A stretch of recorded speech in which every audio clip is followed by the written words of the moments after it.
We're going to consider one more example in this lesson. Here I went ahead and wrote the main steps that we're going to take, and I wrote some notes for each step. So let's read the problem. Let's make sure to identify all the given information and any information that we're going to need. It is known that Germany, considered a high-income country by the World Bank, it is known that 22% of all babies are breastfed. In Tajikistan, considered a low-income country by the World Bank, researchers found that in a random sample of 500 new mothers, 125 were breastfeeding their infants. Using a 5% level of significance, we want to know if this shows that Tajikistan has a higher incidence of breastfeeding than Germany. Here we're working with a proportion. The proportion is the proportion of new mothers in Tajikistan that breastfeed their infants. Now we're saying, I wonder if that p-value is higher than the proportion of new mothers in Germany that breastfeed their infants. For the null hypothesis, we're going to assume the p is equal to 0.22, which is the same rate that we saw in Germany. Now, the alternative hypothesis is that this p-value, the proportion of new mothers in Tajikistan, we're wondering if this is higher, so greater than 0.22. Let's go ahead and write down the given information.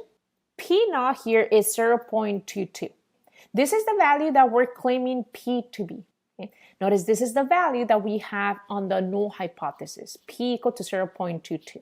Now, we also know that the sample size is 500. Okay? Now, X is the number of successes. Here we have 125 new mothers who said, yes, I'm breastfeeding.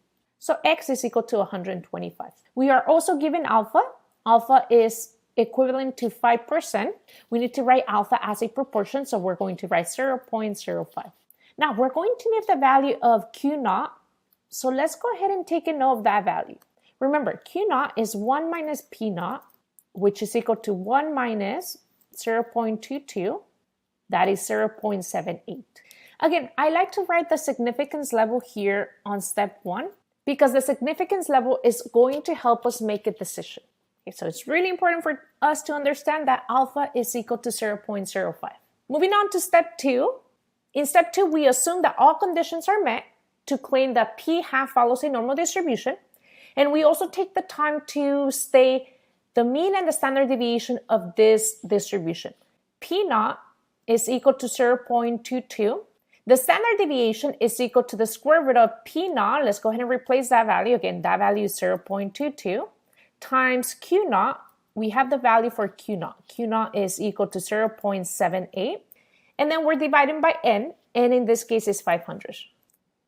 Now, as I mentioned before, you have the option to enter the square root of 0.22 times 0.78 divided by 500 on your calculator. You can also leave it as it is.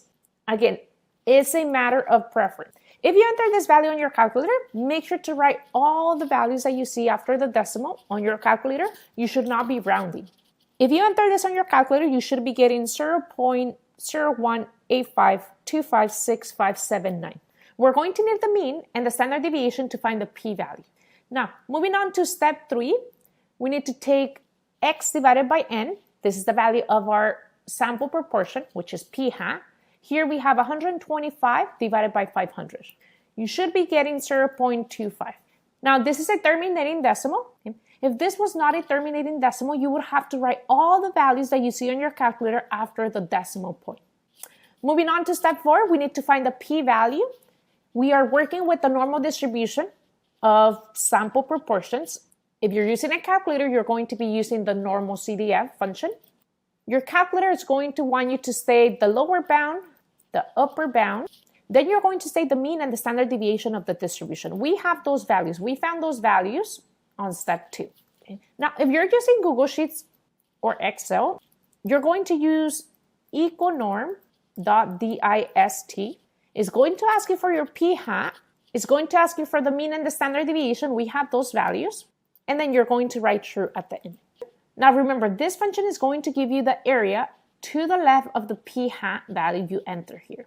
Let's make sure to visualize the area we're trying to find. That is going to help us determine the lower bound and the upper bound.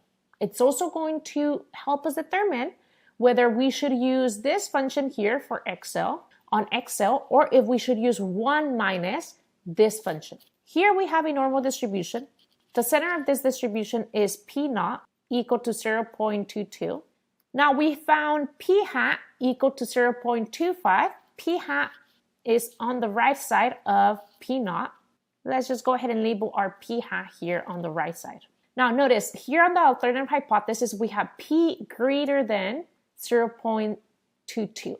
This is indicating that we're conducting a right tail test. That means we need the area on the right tail.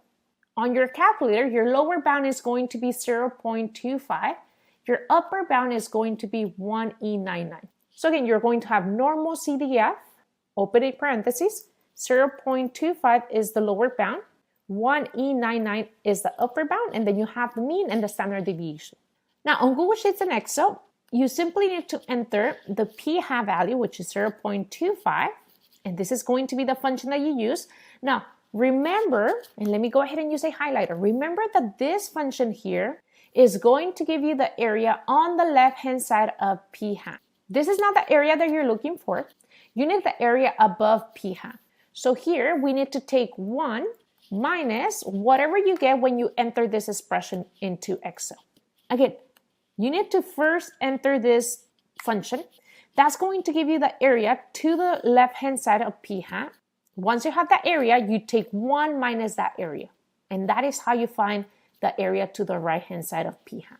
I'm going to use a calculator to find the p-value. Using a calculator, I found the p-value to be 0.05268329192. Now, I'm going to stop here. Now that you have the p-value, you should be able to make a decision. Are you rejecting the null hypothesis, or are you failing to reject the null hypothesis? Once you make a decision, you're ready to move on to step 6, where you need to write a conclusion. When you're writing the conclusion, make sure to mention the significance level that you were using. Okay? So when you're writing your conclusion, you're going to start with at a 5% level of significance, comma, and then you're going to explain your conclusion.